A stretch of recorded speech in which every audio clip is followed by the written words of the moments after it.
Raven Elyse TV. Hey guys, what's up? It's Raven. Today we are chilling in my mom's living room with my mom, Chef Tony. We got our shambles shirts on. We are cozy. I got my sweatpants on. She, of course, has her wine.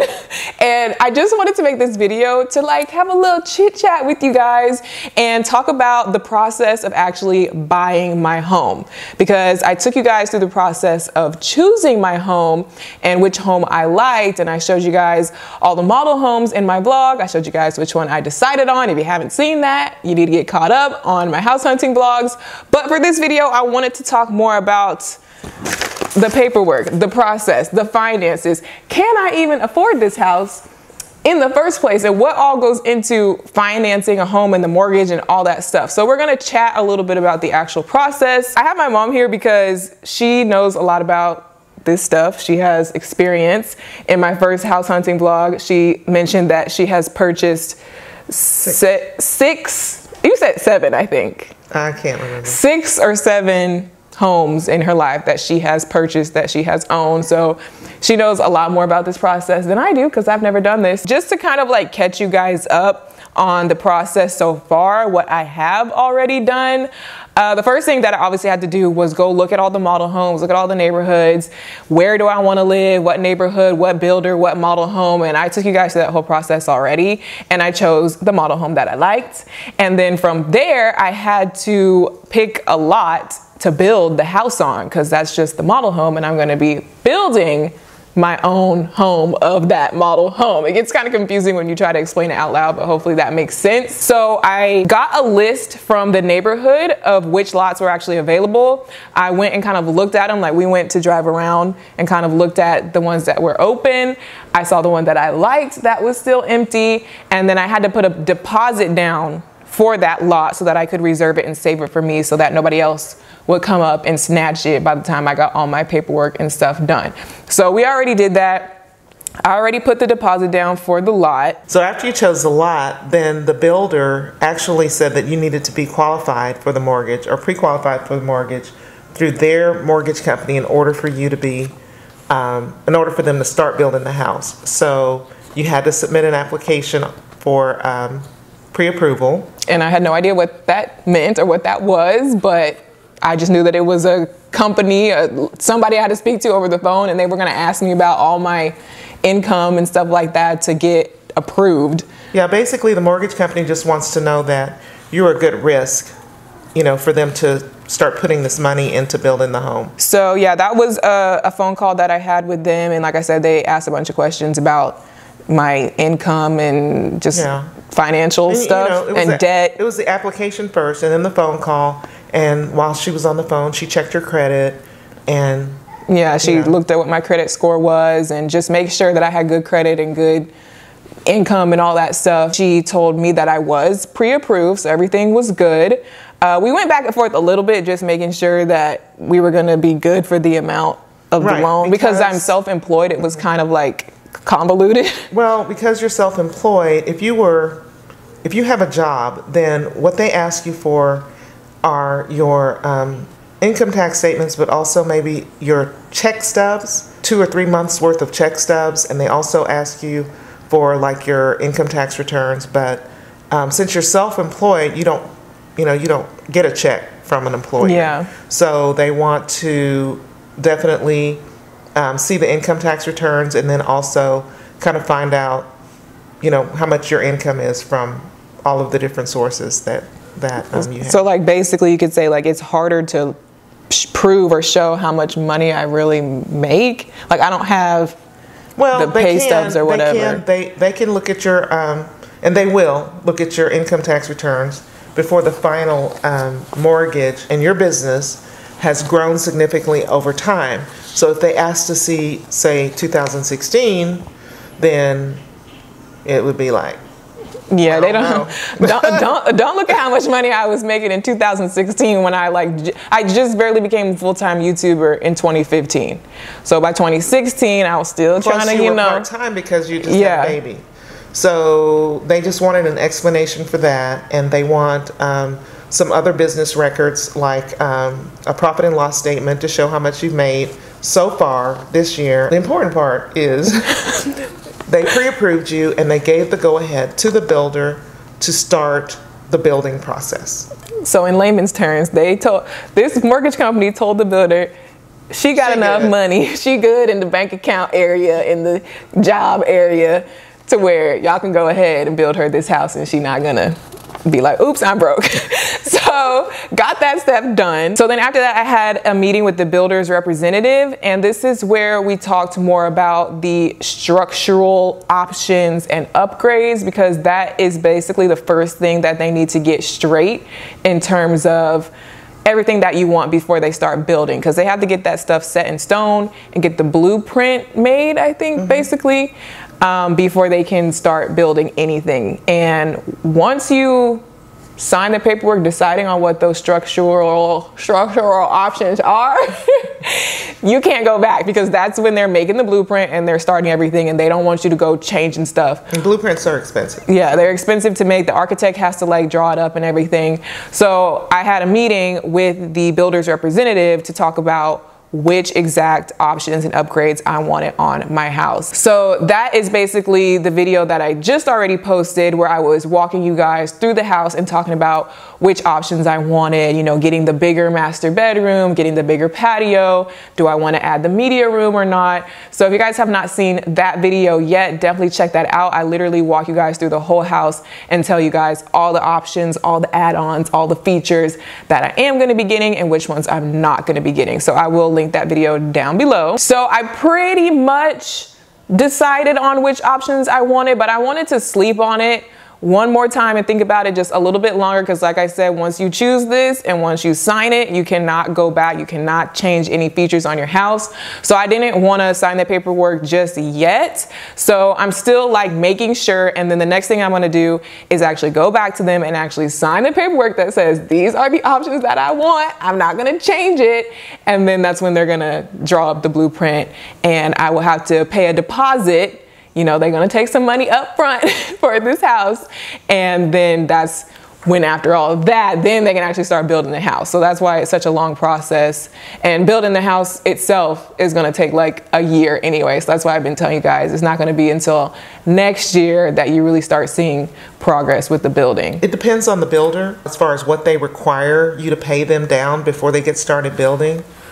Some builders just ask for a set amount. This particular builder, and I'm sure it's probably different in different states, but this particular builder asked for 5% of your lot premium. They asked for what? 5% of the base house price. And 20% of the options that you're adding on. And those are structural options, not design options. So the structural options was what we've been talking about this whole time, the ones that like they can't change. So that comes to a certain amount of extra money, obviously extra cost. So I have to pay 20% of that total extra cost of all the extra options up front, as well as 5% of the base price of the house, as well as 5% of the lot cost, basically. So that's a certain amount of money added all up that I have to pay up front when I sign that contract, when like before they even start building. Up until like just a few months ago, I feel like you were like okay with renting, and then you just kind of jumped on the okay, I'm gonna go ahead and buy bandwagon. I'm not really sure what kind of spurred that decision for you. I mean, I was always okay with renting, that's true, but it wasn't ever that I didn't want to buy a house. It was more so like, yeah, that is something that I want to do, and probably pretty soon, but I just wasn't in a rush to buy a house, just because it was something that basically it was all up in the air. Like, I didn't know what the timing was going to be. I didn't know when I was going to want to do that. I was just open to like whenever. And really what made me actually jump into this process is just like when we decided like, well, let's just go look at some houses just to see, just to even see what is even out there in the first place, so that you know when you are ready. And then when I started looking, I was like, oh, okay, this is kind of cool. This is kind of a good idea. Now I'm really seeing what's out there. Then I just was like, well, there's no turning back now. Like, I'm already looking, I'm already like thinking about it. So might as well just keep, I mean, why not? Like, there wasn't really anything like holding me back. So I thought, well, we're already looking, so why not just go for it? So I feel like you're learning a lot about the home buying process, and I'm kind of walking you through it, but I thought it would be fun if I just gave you a little quiz on find out what you really know. Do you really know? Yeah, I mean, I do think I learned some stuff so far. I definitely went into it like basically almost knowing nothing about this process. I mean, why would I? I've never purchased a house or been involved in it before. I do watch a lot of HGTV, but they don't talk about this part. So I definitely had to learn a lot of stuff, and I feel like there's still some stuff that I don't know or may not remember. So okay, so I'm gonna give you a little quiz. My first question in the quiz is, how much do you think you've spent on rent in the past 3 years? This is not including when you were in college, when you're in college dormitory, but so you graduated college and you moved in your first apartment in Dallas. How much do you think you've spent between now and when you get ready to move into your house next year? Wild guess. Between when I moved in Dallas. Don't calculate. Yes. When I moved in Dallas all the way until I'm going to move into my house next year. How much do you think you have spent in rent? Don't calculate? What do you mean? Just guess. Just guess. What do you think off the top of your head? $50,000. Wait, let me actually think about it. It's wrong. You already guessed. Okay, what is it? $100,000 in rent. I added it up today. I wasn't sure. I knew you spent a lot of money on rent. But it was like $100 grand. So, like when you were first talking about buying a house, I was like, no rush for that. You can rent. What's the big deal? That's a lot of responsibility. But then when I realized how much money, that money is just gone. It's no investment. It's no appreciation. It's just gone. Your apartments have been nice, but they're not like, no, they're not like that, you know. So that $100,000 is money that's just been. Yeah, it's not investment. I mean, it's just rent. You don't own anything. And people would always tell me that, like, you're wasting money renting, you're wasting. To me, like, even though when you think about it that way, it does seem like such a huge waste of $100,000. At the same time, it really wasn't just a waste. No, like you're paying for something. You're paying to live somewhere. You're paying for the amenities. You're paying for the maintenance. You're paying for the convenience. You're paying for the location. There's a lot that goes into why these apartments cost this much and why I chose them and why I chose to live there and not live in a house, because like you just said, a big responsibility comes with the house. You don't get the amenities. You don't get the maintenance. I mean, there's stuff that you don't, it's a trade-off a little bit. And for where I was at the time and what I had going on in my life, it really wouldn't have made sense. Well, that's good that you brought that up, because my next question is, name 3 advantages or pros to home ownership. Well, first advantage is that you actually own it. You're not throwing money just to rent. It's an investment. Second advantage is that the tax write-off. Third advantage is, I mean, it's your house. I mean, I would think, and a big advantage for me personally is like, you're living in a place that you own, so it can be like, it's your home. You can customize it. You can pick certain things. Whereas like when you're living in an apartment, okay, just move in and don't touch anything and don't break anything and don't change anything. Whereas like in a home that you own, you can do whatever you want and make it your own. Well, those are the 3 ones I had in mind too, so. I'm smart. The tax benefits are huge, especially for someone who's self-employed and in a profession like the one that you're in, where you don't have a whole lot of business write-offs. So a huge chunk of your money goes to pay Uncle Sam.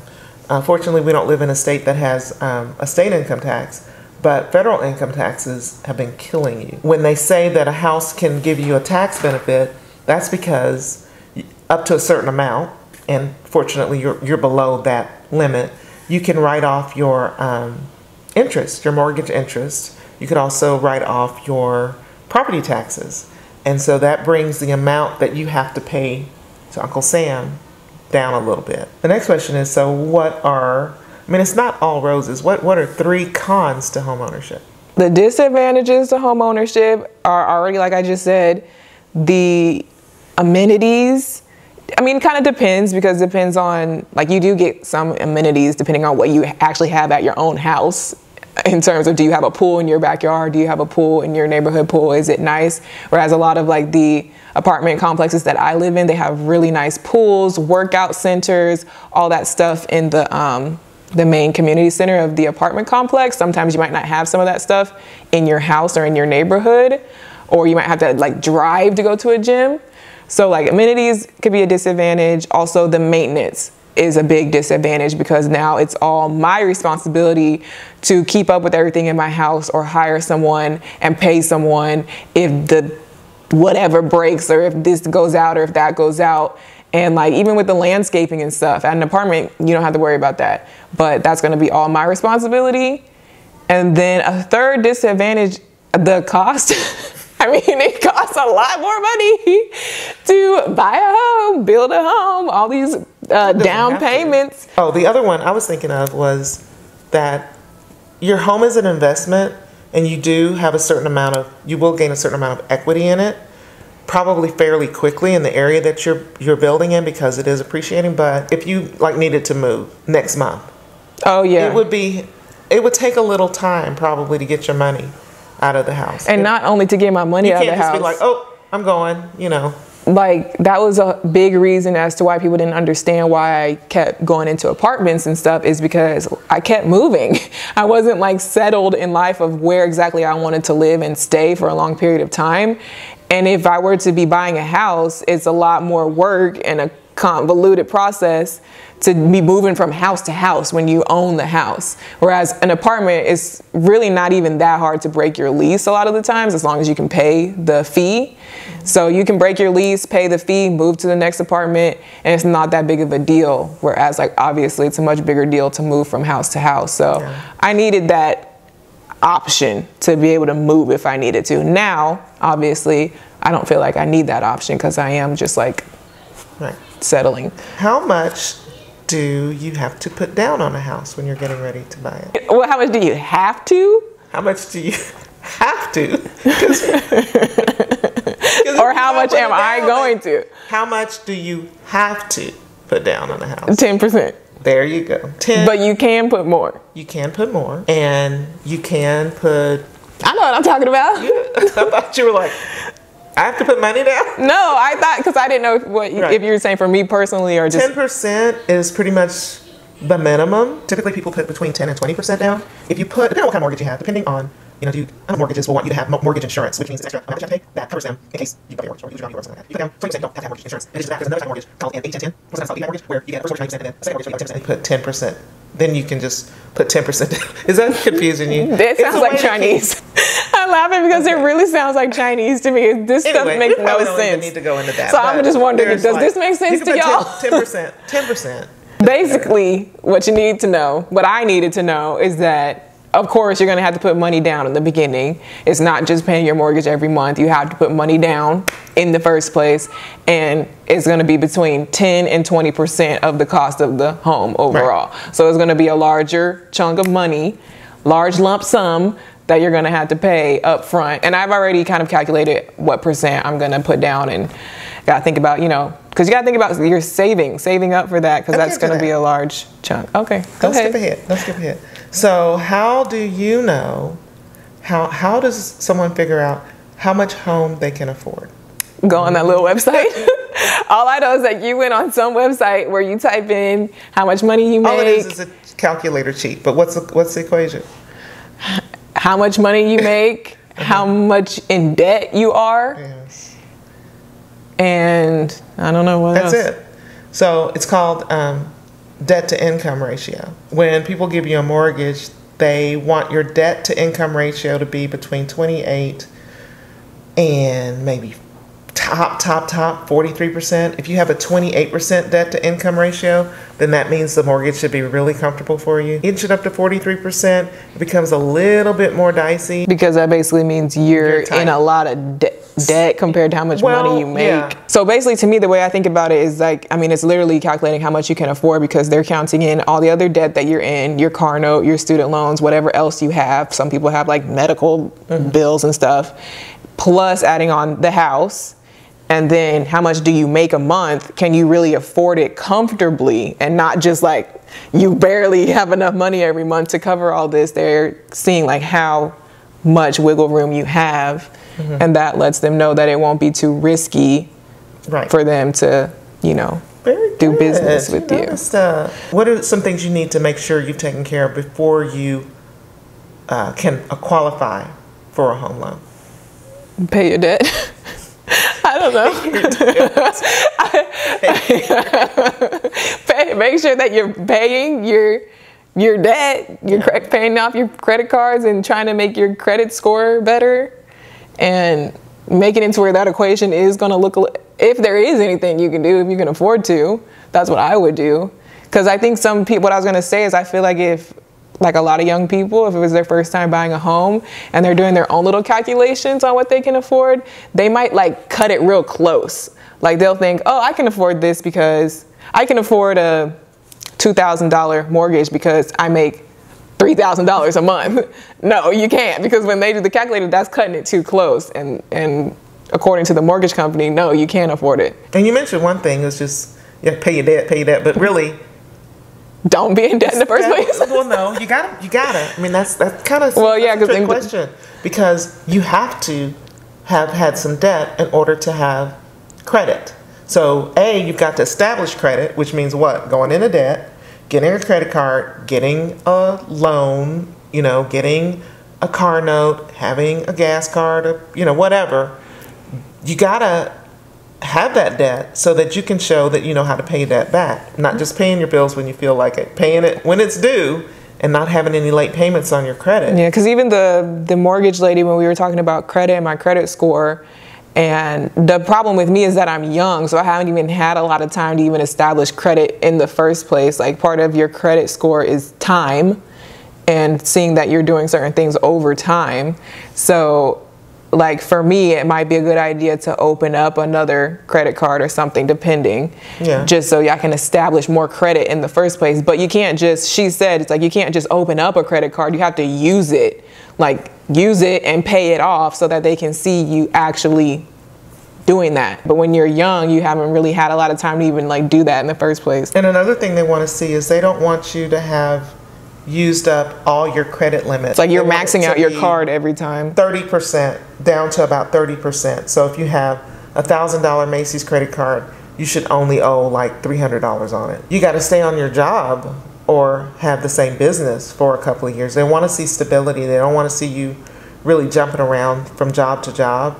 So, if you can, at least be on a job or in the same, even if you jump from one job to the next, at least maybe it's in the same industry. So I think the last question is, since we're talking about credit, what is a good credit score? 600 and up. 6 something. I know like 6 7 something is good. I would say high 6s to 8. I think the best you can have is 820. They might still approve you. If your credit score is not great, if it's like, so, they might still approve you for a mortgage loan. The problem is you won't get a really good interest rate. There will be a much higher interest rate. And you'll see when they start talking about locking in your interest rate that makes a big difference in your house note. And I have pretty good credit. You do, yeah. I mean, you don't have any slow pays. You don't have any bad stuff. It's just that you don't have a whole lot. The only thing going against me is like not having credit in the first place. But I don't have bad credit. I just don't have a lot of credit. And like I said, I haven't had a lot of time to build up credit. Apartments in your own name. You've had a car note. You have student loans. You have a credit card.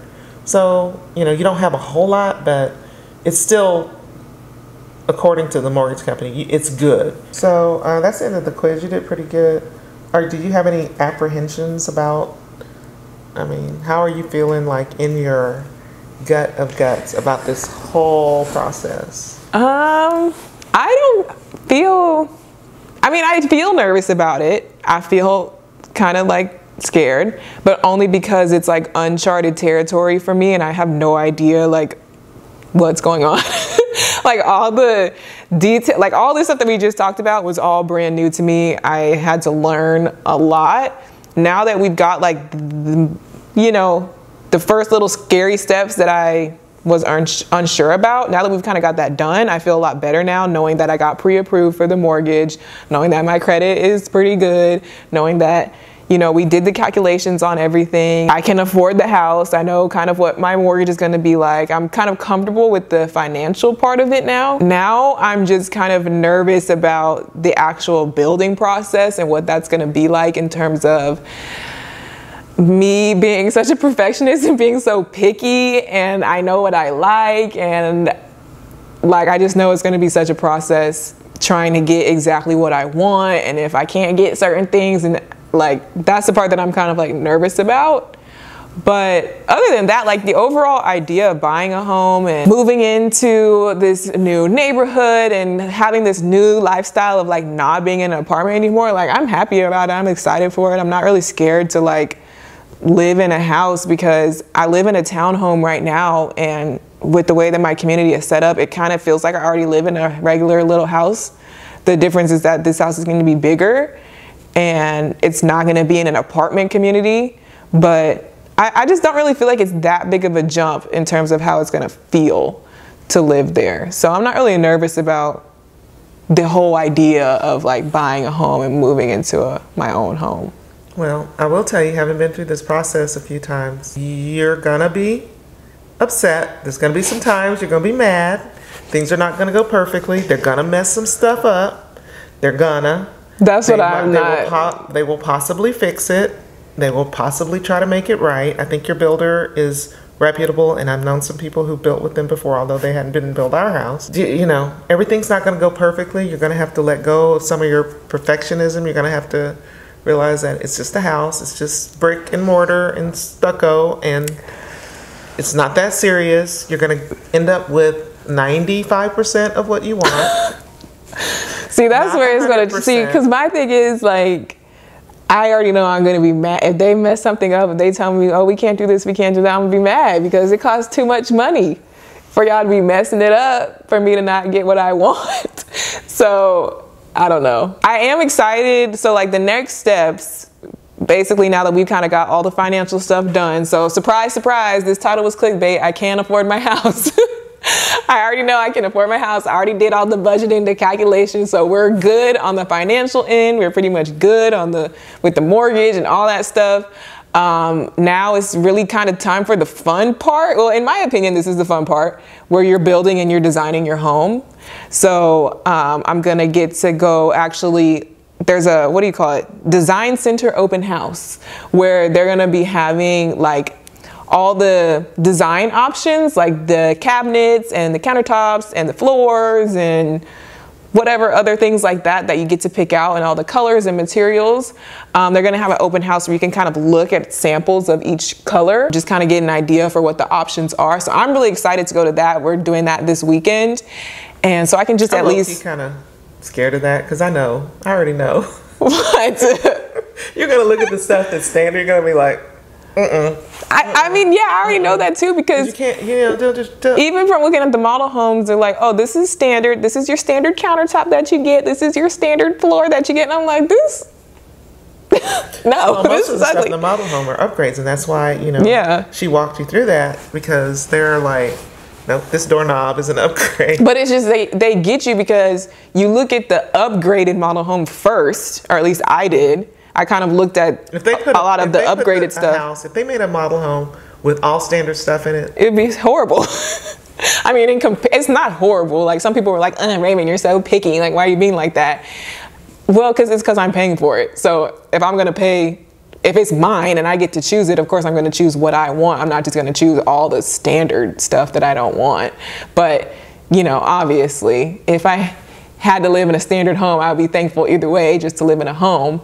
But since I am getting to choose, it's gonna be hard not you're gonna have to stick to your budget. You're gonna have to stick to your budget. But the other thing is, we've kind of already been sort of trying to calculate some stuff, and just knowing what I like and knowing what type of upgrades and stuff I'm gonna want to get, I feel like I'm still gonna be in budget and still be able to like get what I want. On top of your down payment for the house, and so before you make your down payment, you make the deposit. Yes, and that goes towards your down. So it's like half of your down payment. You pay that first. Then you pay your down payment after that. So that's like your initial large lump that you have to pay. But on top of having that money ready to go, you also have to have, you know, there's some things you're going to need in the house. Even beyond decorating, there's some things that you're going to need in the house, you know, pretty much soon after you move in. You know, well, first of all, you got to have your moving expenses. So you got to plan on paying a mover. The second thing is you got to have a refrigerator, because most homes, new homes, don't come with refrigerators. You got to buy a refrigerator. Oh, you got to buy a washer and a dryer. Basically all the appliances. You want to pretty much buy all your appliances straight off the bat. You're going to want to put something up on the windows so that people can't see in. So your blinds, window treatments. You're going to want to put your fence in. Security system and stuff? Yeah, that's not a major expense, but yes, your security system. You were talking about doing a custom closet. Well, I mean, you don't want to spend months or even weeks in there with a blank closet. With my clothes on the floor. So that's a big chunk of change. But yeah, then after that, like in terms of decorating and just adding in all the extra stuff, I'll kind of be able to take it slow and do it little by little. Also because I want to film it for you guys and make a series out of it and do room by room, how I'm decorating each room. So I'm not gonna, like you said, go broke and just buy all the furniture, all the decorations for my house all at once. Otherwise that would be a lot of money all at once on top of just having buy the actual home and put the down payment for the actual home. So save your down payment and also save a chunk of money for those things that you're gonna have to have as soon as you move into the house. I've been saving up forever. Like I've been saving I would say I started seriously saving and knowing that I'm most likely gonna be putting that money towards buying a home since about 2014, 2015. It wasn't much in 2014, 2015 that I was able to really save, but I always kind of had that mindset of like, let me start saving now, let me keep money put away, because I know eventually I'm gonna wanna do something with this money, probably buy a house. And then definitely 2015, 2016, and from then on, I really started like making sure that I'm saving my money because again, like I keep saying, it's kind of a lot of money up front, so you gotta have a lot of money saved. And I'm gonna just feel so broke when it's all said and done. All this money that I've been saving. You're gonna be broke. All this money that I've been saving for the past 5 years, all of a sudden it's gonna be boop out of my account, just gone, but I'm gonna have my house and I'm gonna have a very nice house at that. And it's gonna be worth it. And I'm excited and I'm not mad about it. Like, I'm actually excited and happy for it and thankful that I can even do it in the first place at this age and stuff. And I think I found really like the perfect house. And yeah, I'm actually excited for the next steps that I have, the actual design and building part of it. I think that's pretty much everything we wanted to talk about. Of course, like I said, this is going to be an ongoing series. I'm not going to leave y'all out the loop. So whenever we do get to those next steps, there'll be another video kind of explaining and updating everything. And then of course, I know you guys are super excited to just get the ball rolling and really start seeing the house go up and see kind of like what design options I'm going to be picking. So I'll definitely update you guys on that. But that's pretty much what we had for this video. If you guys are enjoying my house buying series, make sure to give this video a thumbs up and subscribe to my channel so you can stay tuned for the next episode. And I'll see you guys in my next video. Bye. You're not gonna say bye? Bye. And your down payment money set aside. Just that's not shut up. You know. Shh. Yeah. Ew. That wasn't a verb. That was like deep in your bowels. That you need to have ready now, but restart. I don't know what you're talking about. The cramp in my side.